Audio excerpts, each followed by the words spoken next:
Hey everybody, this is Jeremy Waddell, the author of Waddell's Theory of Cardiology, um, one of the textbooks that's written specifically for PA and nurse practitioner students to help them kind of understand cardiology better and what we do with the heart. The website is theoryofcardiology.com. Make sure if you have not bought the book, make sure you do have the book. It's going to go into a lot more of the physiology than I'm actually going to go into here. This is just going to be a good talk about the actual anatomy of a heart. And so we'll get this thing dissected and take a look at all the parts here and kind of how this heart works. So first off, this is a pig heart. Pig heart and human heart are almost nearly identical. There are very, very few differences. Really, there's one main difference and then one a bit more minor that we'll talk about as we go through here. But currently, what you are looking at here is the anterior surface of the heart, with the base being up here, the apex down here. And the heart laying in the chest, we often picture it as sitting, very vertically in the chest, and it's really not. The heart is more oriented, kind of laying on its back.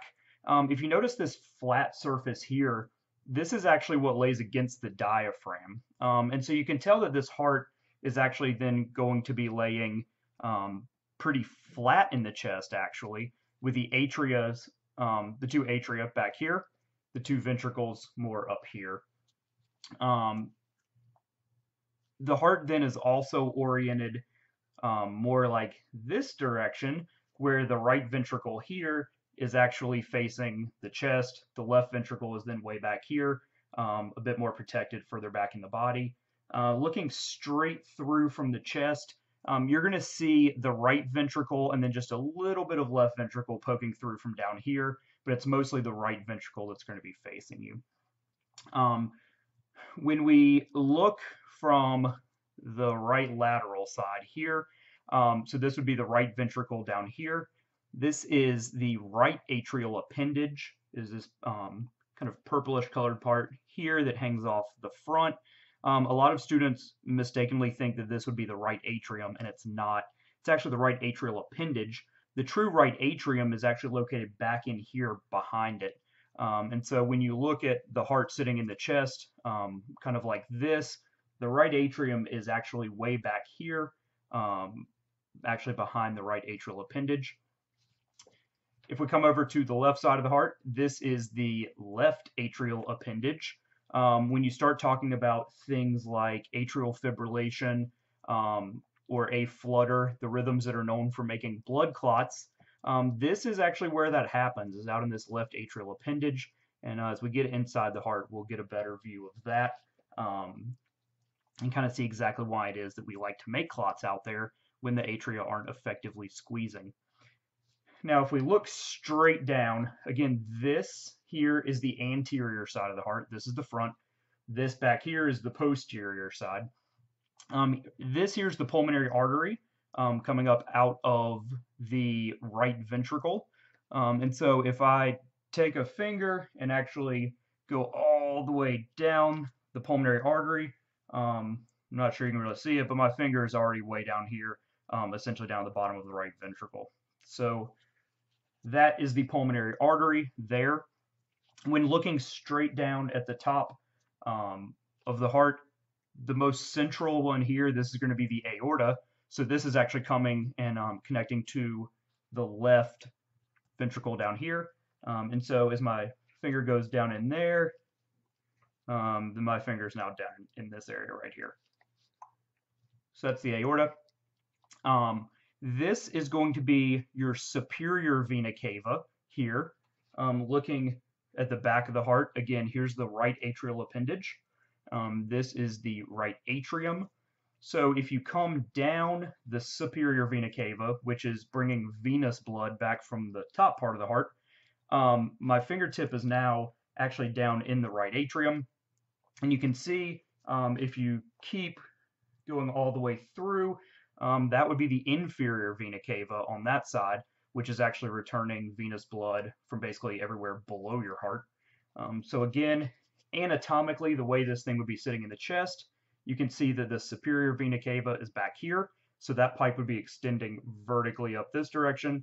And then you can see your inferior vena cava way down here that would be extending inferiorly down towards your toes.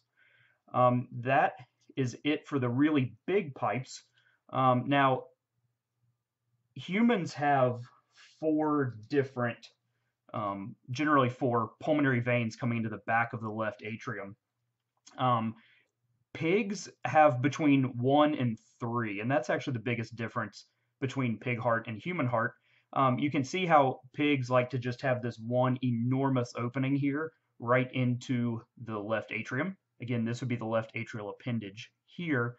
So you can see that this then would be the actual left atrium down in there.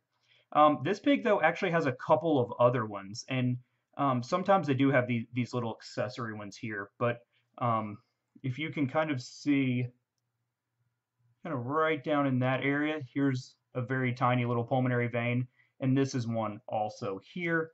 And so if you actually put a probe in there, let's see, there it is. You can actually see that it's all connected right through to that one there. So this pig has the one main one that most pigs have, and then he's got two smaller ones here. So remember that as blood circulates through a heart, it's going to come in via the superior vena cava or the inferior vena cava. It's going to go through the atria. From the atria, it's going to pump through the tricuspid valve into the right ventricle. The right ventricle squeezes. It's going to pump blood out through the pulmonary artery here. So your pulmonic valve is down in there. Out the pulmonary artery. And I went ahead and took off a lot of the pericardium and stuff that was on top of this heart. But what you can see here, though, is that as the pulmonary artery comes up, you can actually see where it's already starting to divide right here. And so this branch here of the pulmonary artery is going to be going off to the right lung. This branch right here has already separated and would be going over to the patient's left lung. And so you can already see as soon as the pulmonary artery comes up out of the heart, it's not very far before it goes ahead and actually starts branching out. This right here is some fat and just kind of remnants of the pericardium that I didn't get really stripped away. You can see here, and I mean, other than just putting your fingers on it, you're not really going to notice this, but this pericardium is very, very tough. This instrument here is pretty sharp, and you can see it really doesn't want to go through it. Now remember that the pericardium, it's a serous membrane, so it's very fibrous, and all serous membranes in the body are double-walled. So there's going to be the visceral pericardium, which is essentially the epicardium. It's this outer layer here. And then as it comes up this way towards the base of the heart, when it gets up here in kind of all of this tissue area up here, it's then going to loop back around over itself, and it's going to have then a second layer that's going to come around. That's the parietal pericardium. And so when we talk about the pericardium, clinically, what we're referring to is actually that parietal pericardium. When patients get pericardial effusions, they're getting fluid between those two layers. And like I mentioned, you can tell that this stuff is very tough. It doesn't want to give. And so essentially what ends up happening, if you get fluid in between those two layers of pericardium, the parietal pericardium isn't going to really want to give. I mean, look how tough that is. So it's not going to want to give. And so as pressure builds up in there, the heart, specifically this right side here, is actually going to compress in like this and actually have trouble beating. The softest part of the heart is back here. It's this right atrial tissue. You can see it's very, very soft compared to something like the left ventricle that doesn't really move at all when you push it. And so if we build pressure inside the pericardium, this right side of the heart is going to get compressed first. And if we stop venous blood from returning into the right ventricle, then nothing goes to the lungs, nothing to the left atrium, nothing to the left ventricle, and essentially the heart just then fails to beat and actually put anything out. So we've talked about all the major structures here coming up through the pulmonary artery. as I mentioned, blood will leave the pulmonary artery. It goes out to each one of the lungs. And then from there, it returns via pulmonary veins. Again, we're now looking posteriorly on the heart because the pulmonary veins come in the posterior, the back wall of the left atrium. So again, this pig has one very large one and then two small ones, one there and one over there. Then from there, once blood is in the left atrium, it's going to go down through the mitral valve. Now we're looking anteriorly here again with the apex here, through the mitral valve down into the left ventricle. From there, the left ventricle squeezes. Blood will then travel through the aortic valve and out the aorta, which is this big pipe right there. Now, one other difference that I think is pretty minor between pig heart and human heart is that our aorta is actually quite a bit bigger than this. It's close to twice this size. It's about an inch or so wide. So this one here is closer to maybe 3/4. Human aorta is typically a bit wider than that. So that's one difference. Our aortic valves, or the annulus of the valve, is just bigger. But as far as the structural components, it's pretty much all the same. So to go ahead and get into this heart, because that's really what we're here to do, we will start by taking a pair of scissors. Honestly, scissors are the easiest thing to dissect with. I very rarely actually use a scalpel. But here, again, so just to keep you oriented, here is the actual anterior side. This is the front of the heart. So the ventricular septum is here. As we come around the right side of the heart over this way, we pass the right atrial appendage. Then we get here. Here's the right atrium. The superior vena cava, again, is right here, with the inferior vena cava down here. So hopefully you can kind of see this here once the camera focuses a little bit. But there's a definite line here that occurs, and you can see it running kind of right in here, where you have this very stranded, it's fat stranded, very tough tissue here. And then all of a sudden behind that line, you can tell that it's very smooth back here. The true right atrium is this smooth tissue. All of this denser fat stranded part is actually the left atrium, or the right atrial appendage. And so this line here is known as the sulcus terminalis. And what it's doing, it's running from the anterior side of the superior vena cava down along here. Here is your inferior vena cava. Let me just open this back up a little bit for you. All right, there. So looking at it, you can see that the sulcus terminalis is running right along here. So it's the anterior side of the superior vena cava to the anterior side of the inferior vena cava. And so the easiest way to actually open up a right atrium is just to cut along the sulcus terminalis here.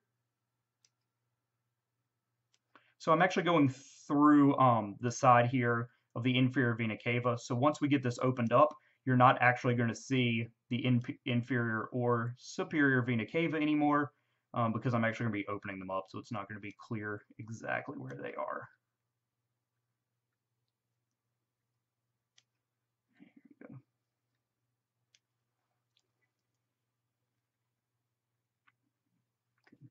we go. And if we just come along kind of the front border here a little bit of the appendage, kind of go ahead and open some of this up. You'll be able to see exactly what we're talking about here. All right, so if we open this little flap here that we just made, finish that cut. So at this point, what we're actually doing is looking from the right lateral side of the heart straight in through the side of the right atrium. And there are a few things here that I wanted to point out for you. First, you can see that there's this big muscular band that's running right here. This is on the inside of that sulcus terminalis, right? So you can see that that's right where I cut. This is known as the Crista Terminalis, and it's basically just this big muscular band. You can tell if you ever get to do this yourself, you can tell that it's very dense, it's very tough. And you can see that all of these little pectinate muscles, if I invert it here, you can see them very well. Just all of these muscles here all originate from the Crista Terminalis. And so anywhere where you see pectinate muscle, all of these here, you are actually in the right atrial appendage. Now, when you actually then get into the true right atrium, which is everything behind the Crista Terminalis, you can see that the tissue then is very smooth. So that's how you can always identify the two. That's obviously right atrial appendage tissue because of the pectinate muscles. This is true right atrium. So earlier I talked about how the visceral pericardium is this epicardium. It's this outer wall of the heart. The endocardium, which is in here, what the blood is actually touching, this is all endothelial cell. And so it's very, very smooth. It's very similar to like the inside of your cheek. It's wet, very smooth tissue. Now, here you can see that the superior vena cava, which was coming down into here, and the inferior vena cava, which was right here, that's now been opened, are both draining venous blood back into the right atrium. Now, notice that if you were to draw a line from the superior vena cava through the inferior vena cava like this, notice that the tricuspid valve, which sits inside there, notice that the tricuspid valve is actually kind of at a 90-degree angle to that line. And so when we draw this in pictures, you'll always see that it looks like if you came straight down the superior vena cava, you would end up in the tricuspid valve. But that's really not very true at all. If the superior vena cava was coming down like this, there's the back wall of the atrium, there is the inferior vena cava. The tricuspid valve is actually sitting kind of here. It's very much 90 degrees to it. And so then you would have the ventricle, the right ventricle kind of there. And then you have from there the pulmonary artery coming up that way with the pulmonary valve there. Now, so you can kind of see how that's the case here. Here's the vena cavas, vena cavae there and there, with the tricuspid valve down in there, entering the right ventricle. Once you're down in the right ventricle, it's a pretty good turn, but then you would actually come up and come out the pulmonary artery right there, and we'll see that when we open the right ventricle. Now, a few interesting things that we can find in here. So the left atrium and the right atrium, they almost touch kind of like at a point like this. It's not a big, flat spot that comes together. It's kind of just on a point. So the atrial appendage is nowhere near as big as you would think it is. And so if I put a finger here through that big pulmonary vein into the left atrium, as I kind of spread this tissue apart here, this right here is the entire atrial septum. This is all there is to it. It's not very big at all. But you can see the fossa ovalis is this nice thin tissue here. I'm not sure if the camera is going to have, I think you can probably tell there that you can see my glove right through it. This is very thin tissue. It's very easy to get through. This is the tissue that was open back when you were in your mom because you weren't using your lungs, so there was no need for the right ventricle to pump your blood up to your lungs.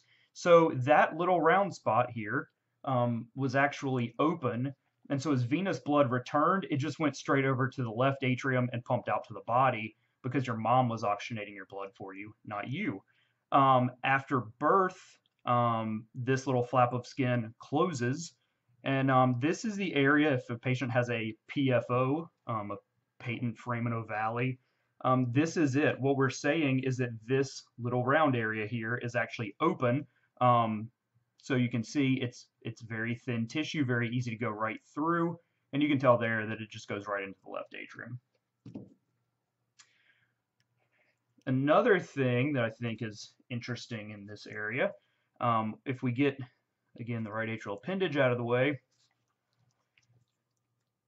So down in here, remember that the inferior vena cava was coming up right here.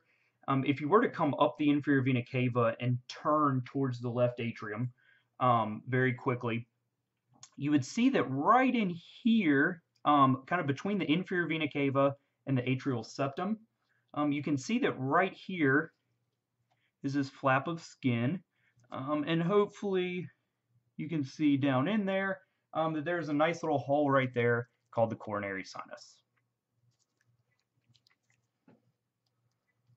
There you go. I've got the tip of the tool right there inside of it. And this coronary sinus is going to extend all the way around the posterior wall of the heart. It's actually this thing here. And if I put the tool inside like that, you can see that it's just going to kind of keep going. It turns and it runs up above the left atrial appendage like that, and there it is all the way up there. So the coronary sinus, all of your venous return from the heart muscle itself returns back to the coronary sinus, and it then flows back into the right atrium. So remember that the heart is not perfused. Its blood supply is not coming from the blood that's in here inside the heart circulating. His blood supply is actually coming from the coronary arteries that we'll see in a second. And since it has its own artery system, it has its own venous return system, and that is the coronary sinus. Now, this good flap of skin right here that covers it is known as the Bijon valve. And the interesting thing with the Bijon valve is that not everyone has it. It can be all different sizes. It's a very unique structure to each person. But the idea of this is that when the right atrium squeezes, we want blood to go down the tricuspid into the right ventricle. We don't want it to go back up the coronary sinus. And so the theory is that when the right atrium squeezes, this little flap of skin actually gets closed down like that, and it prevents blood from going back up the coronary sinus that direction. Electrically, the SA node and the AV node both live in the right atrium. So remember the Crista Terminalis that we talked about, which was this hard muscle band right there. So the sinus node lays inside the Crista Terminalis. It's in the atrial tissue, so it's in this part back here. And it lays kind of right where the superior vena cava comes in. And so knowing that the Crista is right here, my index finger here is in the superior vena cava, the sinus node would be just lying kind of right in this area, right in here. Unfortunately, it's not a visible structure, but I can tell you it's about right there. And so when looking at the atria, if this was still closed, looking anteriorly at the heart like this, the sinus node is back in here, but it's actually at the front of the right atrium. The right atrium is just a very posterior structure behind the atrial appendage, so you don't see it, but it's sitting right in there. Now the AV node sits down at the apex of the triangle of Koch, and so if you look in here, we can take three structures. You have the tendon of Tadero, and it is coming off of this Bijon valve. So this is the tendon of Tadero running right through here. Then you have the annulus of the tricuspid valve down here, and then kind of the coronary sinus here. And so you can kind of form this triangle shape. And when you do, as you come around the tendon of Tadero, around kind of past the atrial septum here, when you get to the apex of it right down here, it's kind of where the tendon of Tadero comes around and meets the tricuspid annulus. Right there in the point is the common body of the AV node. And then it has two separate entrances, one of which sits just outside the triangle, kind of right up in this area. The other sits inside the triangle, but about halfway down the tricuspid valve. So it would be more down in this area, down in here. But what you know as the AV node is sitting here where the tendon of Tadero meets the tricuspid annulus. So it's sitting right down in there. The bundle of His comes out of the AV node and kind of dives down towards the ventricular septum. So it's going to go straight through that direction. Now, one interesting thing that a lot of people don't realize is if I took this tool here and just kind of stabbed straight through right there, I'm actually going to hit the aortic valve. And that's what surprises a lot of people. But if I go ahead and put this finger right on the AV node here, if you go inside the aorta and put your finger on the aortic valve, it's right there. I don't know if you can really tell, but right there is my fingertip. And so notice that I mentioned that the AV node was in that exact location. And that's why during things like TAVR valves, which is where we replace the aortic valve going often from the groin on a catheter, and they either are self-expanding valves or we expand them on a balloon.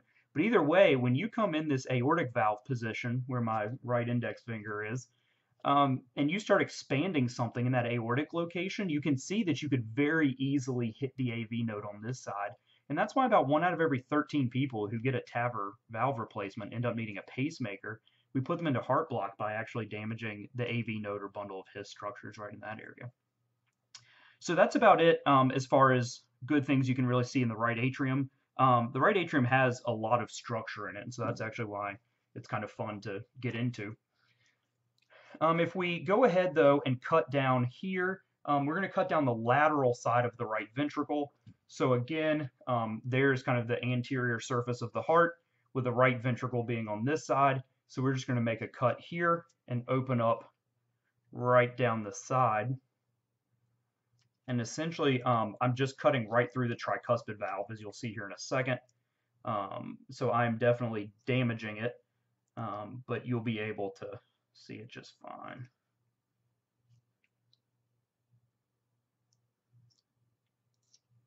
All right, there we go, all the way down to there.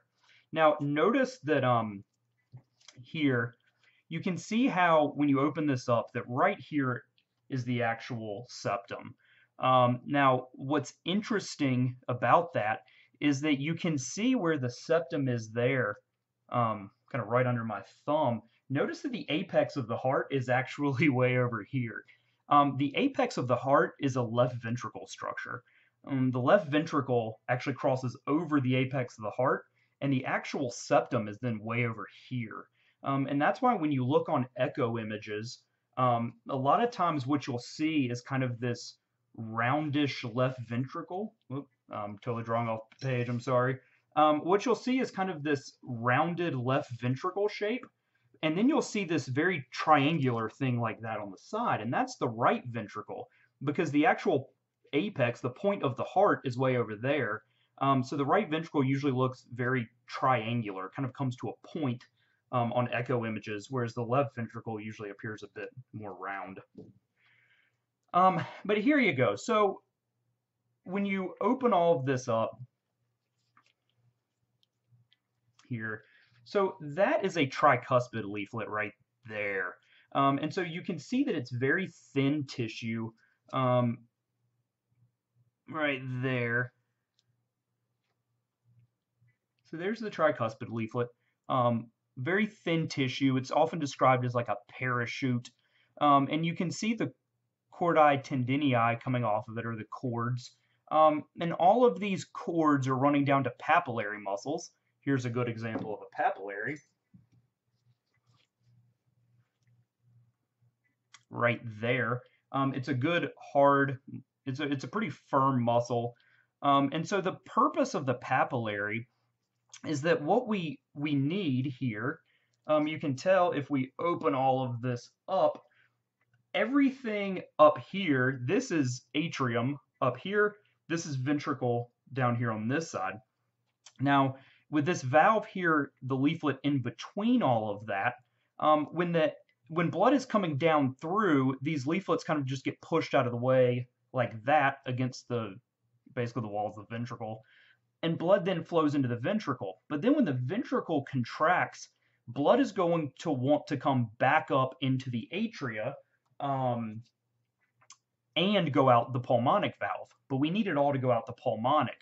So at that point, as blood is pushing back up this way, it kind of swings these valve leaflets back up, and they just become these big flat sheets. They kind of just occlude off here and prevent blood from refluxing back up into the right atrium up here.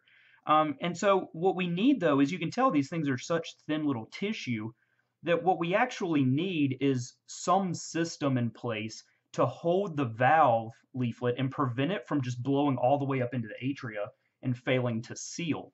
So what you have are the cords and the papillary muscles, and when the right ventricle contracts, so do these papillary muscles, and it's not a very strong contraction, but it just kind of pulls down and holds things in place. And the purpose for that is then to prevent these leaflets from just getting blown all the way up in the atria. It's just kind of supporting them to keep them right there in the actual annulus, so that everything stays down. But fortunately, we were fortunate enough here as I was just cutting down the side of the ventricle to not actually damage some leaflet there. And so you can actually kind of see how they work. The tricuspid valve is tricuspid, so it has 3 leaflets. And under the 3 leaflets are 3 papillary muscles. And then when we, the 3 paps connect cords up to basically all 3 leaflets of the valve. So if I turn it around a little bit like this, what you will see is that here is another big leaflet. The atrial appendage keeps getting in the way. I'll have to cut it off here in a second. You can see that here is a leaflet lying right there, and then there is the third one over here, and all 3 of these things just swing up together like that and occlude off the valve. That's how they work. And so you can see that there's papillary muscle here, there's papillary muscle there, and then one over here. Now, when get this back like this for you. Now, when the right ventricle squeezes, blood is going to head up. It's actually that direction. The pulmonic valve sits back there, kind of behind the tricuspid. And so, hopefully I can kind of open this up some for you, and you can see. But that's actually the annulus of the pulmonic valve up there, which is kind of cool. Now, if we go ahead and just cut this, just so we can kind of get this open a little more. Now, what you can see here, this big structure in there, there you go, I've got it there. There's this big piece of muscle that basically runs from the septum out here to the lateral wall of the ventricle. And since I cut right down the lateral wall, I know it doesn't actually look like it, but this is kind of that free wall right here. So when we open this up, this is the septum, this is that free wall. And so you can see this big muscular band that's running through right there from the septum out to the free wall of the right ventricle. This is called the moderator band. And there's kind of 2 things that we know about this. One, it's preventing this weak little right ventricle wall from essentially overexpanding. This thing is so weak that we don't want to risk basically it just getting blown way out and dilating real bad. So the moderator band is basically tying it to the septum, preventing it from going too far. Another thing about this is that your right bundle branch electrically runs through it. So here again, there's another big misconception, and that is that the right bundle branch goes straight down to the apex, and it really doesn't. So if you have your septum like that, and then you have the free wall of the right ventricle coming around this way, then you have the moderator band that sits across the 2 like that, and it connects from one papillary muscle here to another papillary muscle over there. But the AV node was sitting up here in the atrium. You had the bundle of His then that came down into the actual septum. Left bundle goes that way, right bundle comes here. And as the right bundle comes down, it's always drawn in books as if it comes all the way to the apex and then up the free wall. And it really doesn't. It comes down the side of the septum. It then turns and runs through the moderator band. And then from there, the majority of it then expands out like that. And so the beauty of that is that as the action potential, that wave of depolarization runs this bundle branch, it very quickly gets all the way out here. All of this free wall then begins to contract, And you can see that this free wall then is going to contract in that way. Well, what sits right here? The pulmonary artery, the PA. So right there's your pulmonic valve. So having this wall depolarize very quickly and start to pull in this direction helps to just shove blood right up the pulmonary artery. If we went down this way to the apex and we started squeezing there, notice that we would kind of be pushing blood that direction, which is right back at the tricuspid valve. So that's actually not the direction we want it. We want the free wall to come in that way. And so that's the purpose of the moderator band. Now there is a little bit of a branch that's going to kind of run down towards the apex to hit some of that tissue, but the majority of the right bundle goes through the moderator band there. And so there it is coming out to the free wall, and you can see it's hitting just right in the middle here of the right ventricle. Now moving on from there, if we go ahead and open from here, the pulmonary artery, if we go ahead and open it like this,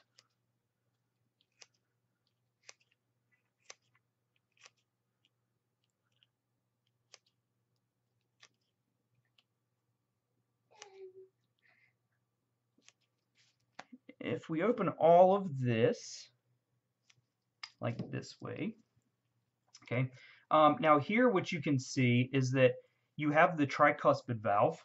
It is all of this tissue. Here's a big tricuspid leaflet as well. And now, but if we come up the right ventricular outflow tract, so we're coming up towards the pulmonic artery this direction.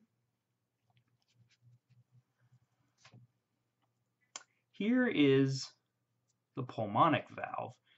It is another three-cusp valve. Let's see if I can get all that held open there. And these are the three cusps. And so right here, this little thin tissue, there's a valve cusp. There is another valve cusp. And then over here is actually the third cusp. Now, if I turn this around, so now you're looking down the pulmonary artery. Notice the shape that these cusps take. They're very bowl-like, and actually the way that this valve, which is a semilunar valve, the way the semilunar's valve, so this is identical to the aortic valve in function, what actually happens is this right ventricle down here contracts, pumps blood out the pulmonary artery. You can see these little leaflets, they actually get shoved down against the walls of the pulmonary artery like that. And so that then leaves us with a very nice passage out for blood. But then when the right ventricle is done squeezing and blood starts to run back in towards the right ventricle, you can see then that what's going to happen is as blood flows in this direction and it tries to come back in, these little sacs here are going to fill up with blood, and that's going to basically cause them to extend out like that. And so as all three of these little bowls fill up and they then get extended out like that towards the center, they essentially will occlude off this space, and that's the actual function of the pulmonic valve. Now, yeah, you can kind of see here, if we can close it in kind of a little. I don't know if you can really tell there, but yeah, but there's that pulmonic leaflet coming over, and that's what's going to actually then occlude the pulmonic valve.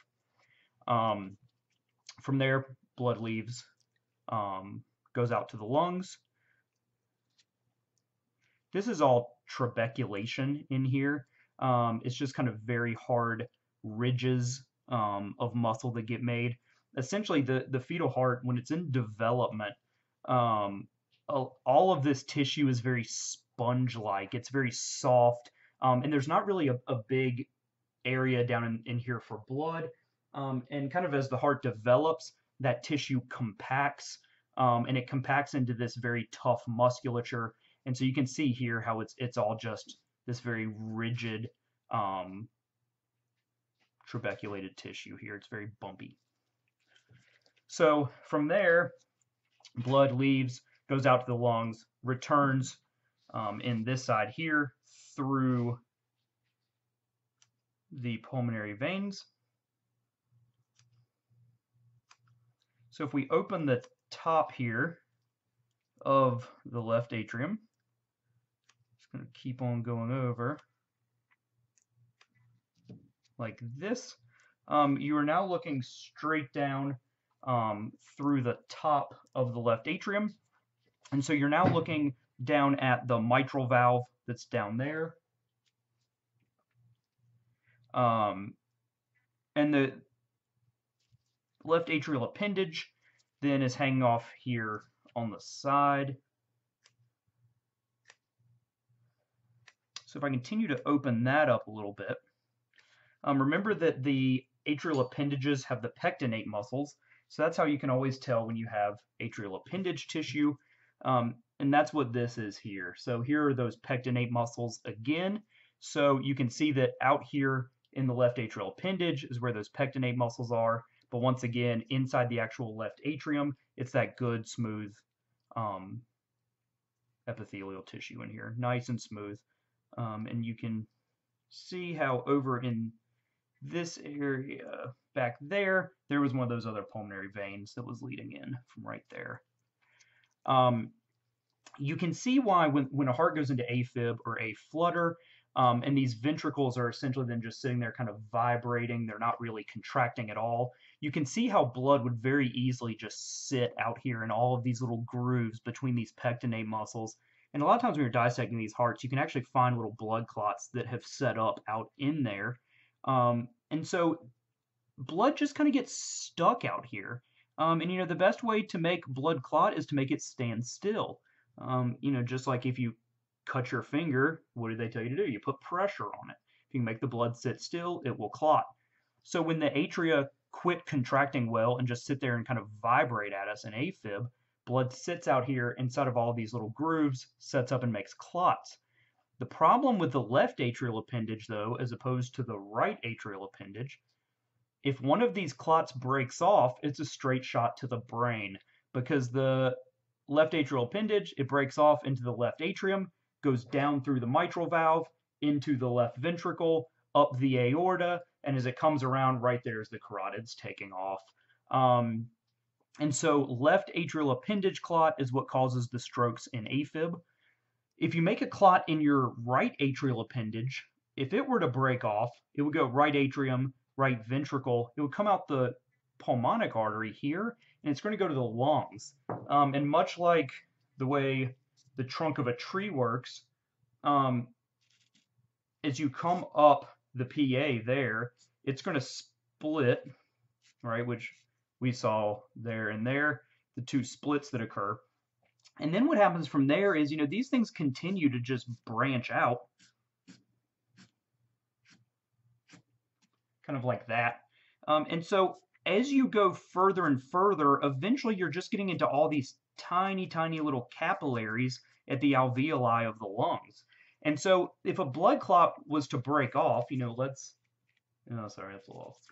take like that. If that's your blood clot, it's going to make it through the pulmonary artery fine. It may make it out into the branch fine, but you know, once it gets out in here somewhere, it's going to get stuck. So there's no way for a clot that's coming back from the venous system or from the right atrium in general to actually make it anywhere. It's always just going to get stuck in your lungs and give you a PE, a pulmonary embolus. It is not going to actually make it to your brain unless you have a hole in that atrial septum that we talked about earlier. You can imagine if there's that atrial septum again, if this is open, if you've got a hole there, so an atrial septal defect, an ASD, or a PFO, patent foraminovalle, if you have a hole there and a blood clot comes into the right atrium, it could jump through to the left atrium, then the left ventricle, out the aorta, into the brain. So if a patient has a DVT, like a blood clot in their leg, and they have a stroke, you definitely want to get a good echo, maybe with a bubble study. Some way you need to evaluate this atrial septum and make sure that it's actually still intact, because it may not be. That might be how their venous clot made it over to the left side of their heart. So that's why we care about the left atrial appendage so much. Now, when we look down the left atrium like this, here is the actual mitral valve. The mitral valve is the only valve in the heart that normally only has 2 cusps. All the other valves have 3, and we have 2 commissures, which are the places where the 2 leaflets meet. If you can find your aorta, which is here, the anterior leaflet of the mitral valve is always on the side of the aorta, and it's always the smaller of the 2. The posterior leaflet is very C-shaped. It's going to be the majority of this, and so it's always away from the aorta. But here you can see, kind of right here, this is one commissure because you have the anterior leaflet on that side, you have the posterior leaflet on this side. Then if we come around to right here, sorry. If we come around to right here, you can see the other one because you have the posterior on this side and the anterior on that side. So the anterior leaflet starts here and goes to right there. The posterior leaflet goes from there all the way around back to there. The design of the mitral leaflet is essentially identical to the tricuspid in the sense that it's going to be these big flat sheets of tissue like this, the parachute type, with the chordae tendineae and papillary muscle under it. But as I mentioned earlier, the mitral is a bicuspid valve. It's the only one that should normally only have 2 cusps. An aortic valve sometimes has 2 cusps, and we refer to that as a bicuspid aortic valve, and that is not normal. Those usually have to be replaced somewhere in your 50s or 60s. But that's the mitral structure there. Now, we can go ahead from there. All right, here's that anterior heart again. I know it starts to get kind of hard to follow. Here's that right ventricle that we opened earlier. The septum is right here, mitral valve up here. Here's that left atrial appendage. So if we just kind of come right down the anterior wall here, and this is going to take just a second because it's so thick. So there I just crossed through the mitral valve. So if we keep coming all the way down,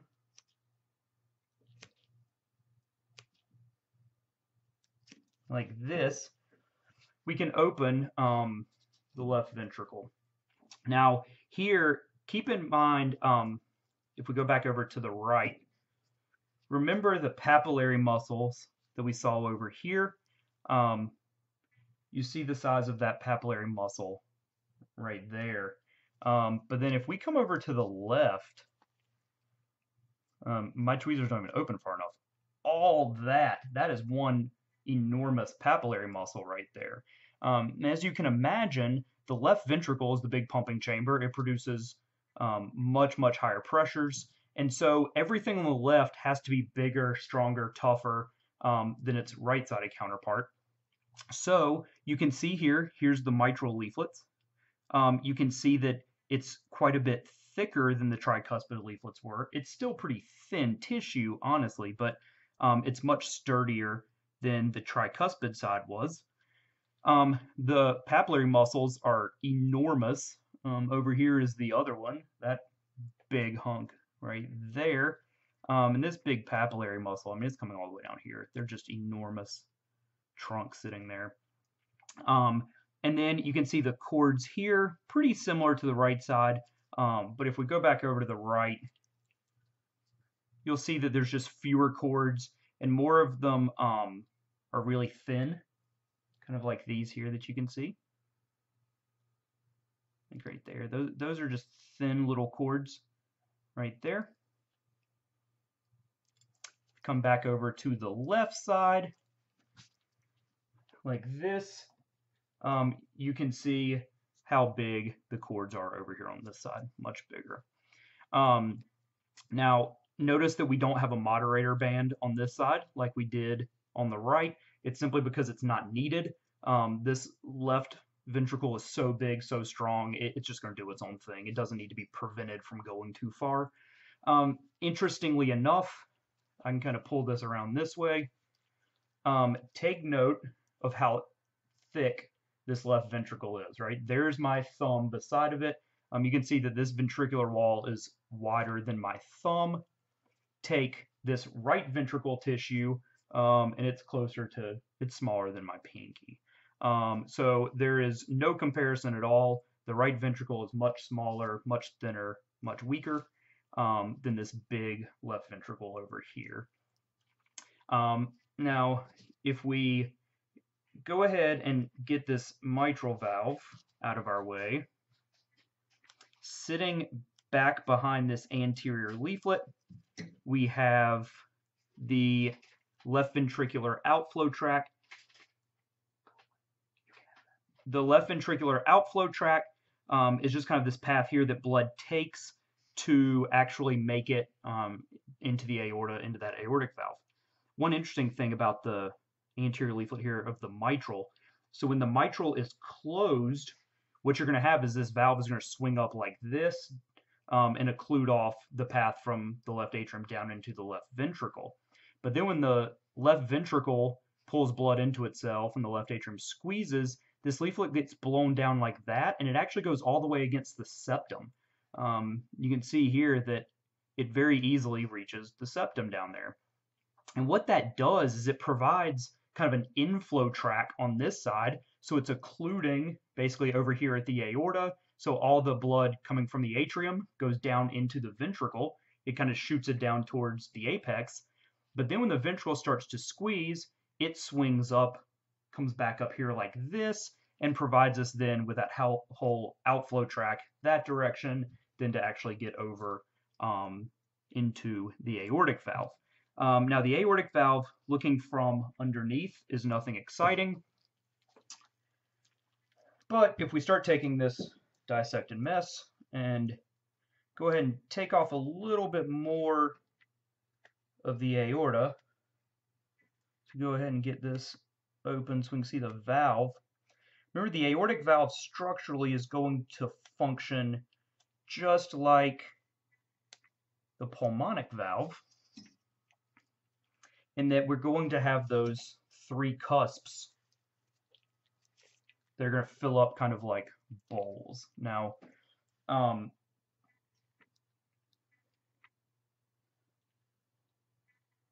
there you go. You can see it right there. I'm kind of grabbing onto one. So there's the three leaflets down in there. See if it'll get in there.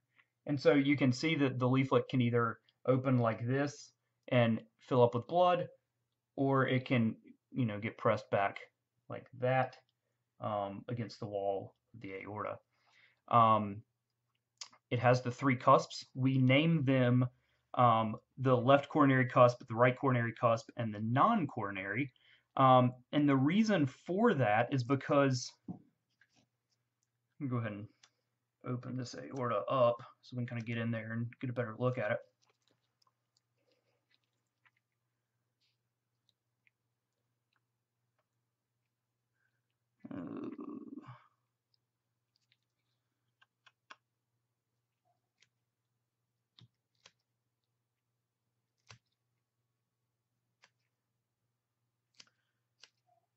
There you go. So looking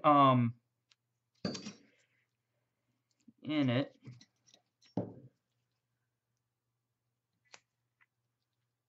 like this.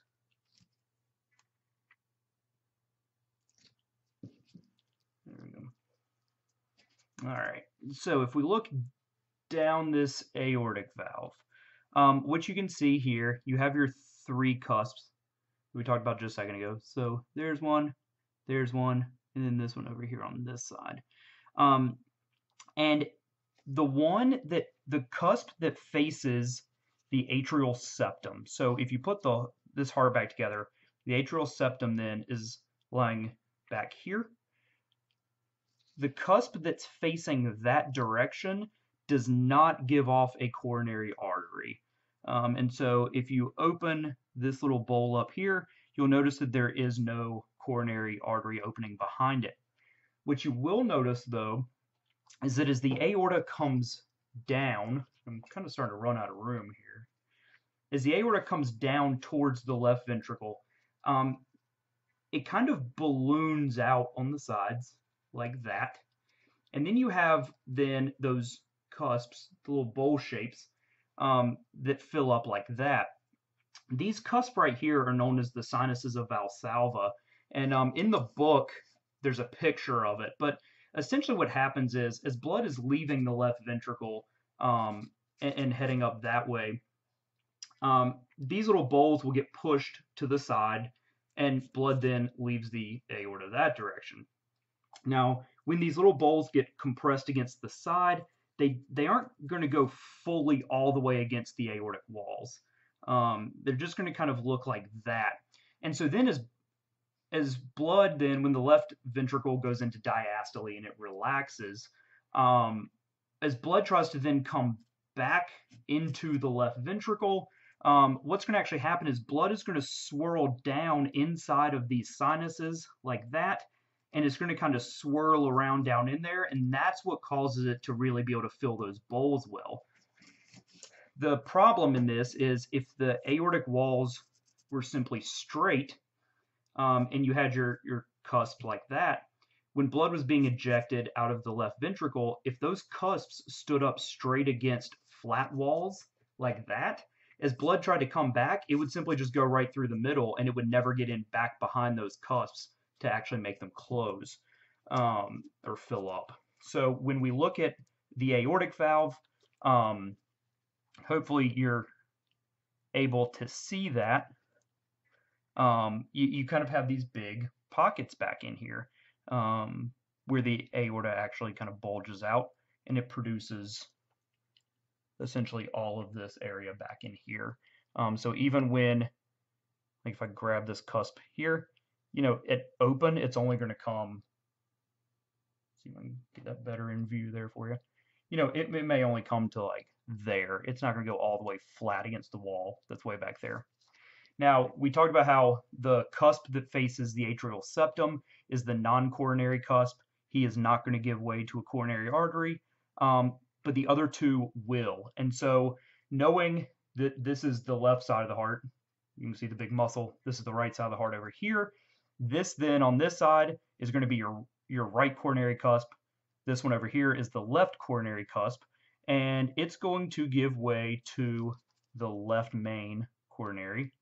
And you can hopefully kind of see the tool poking right in there. These are probably sharp enough. I'm afraid they're going to actually just kind of tear their way through. But if I take the tweezers here and go down,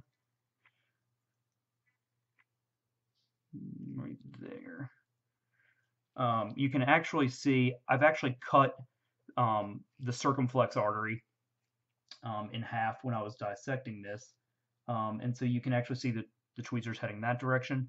That right there, that's the whole size of that left circumflex. These are tiny little arteries. And that's one thing that I think a lot of people don't realize is just how small those arteries are. We're not talking about big things at all. So again, head down the left main, this direction, into the circumflex, and then you can see that the circumflex will just continue on right there. And I can't really find it on the other side, but it's there. But there's the actual opening to the circumflex where I cut it. The left anterior descending breaks off of the left main also, and this is it basically running down the septum. So the left anterior descending is coming down the septum here, off the left main. The left circumflex is going around. It's coursing through this AV groove. So if we moved our left atrial appendage out of the way, it's coming around here. And then you have the posterior descending artery that's descending the posterior wall, right? When you think about the actual orientation of the heart, it's coming off here. The right coronary, so here again, here's that right side, anterior left. If I went down the opening here for the right coronary, if I can get in it, there we go.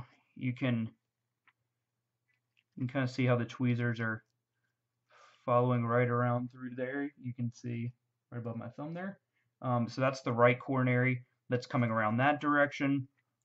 And then I'm kind of losing it from there. But the right coronary is going to come off, kind of run through similarly, kind of through that AV groove area. and head around towards the posterior wall, coming around the right side. So what you end up with on the coronaries, I don't really know where to draw anymore, I think I'm out of room. Your left main comes off like that. You then have the LAD that breaks off straight down the front of the heart that way. The left circumflex is going to come around that way, turn. He's going to go down the back wall of the heart there.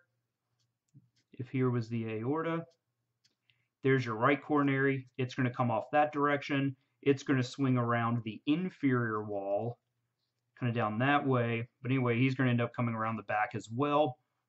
And it's going to come this direction. And either the left circumflex or the right coronary is going to give off the posterior descending.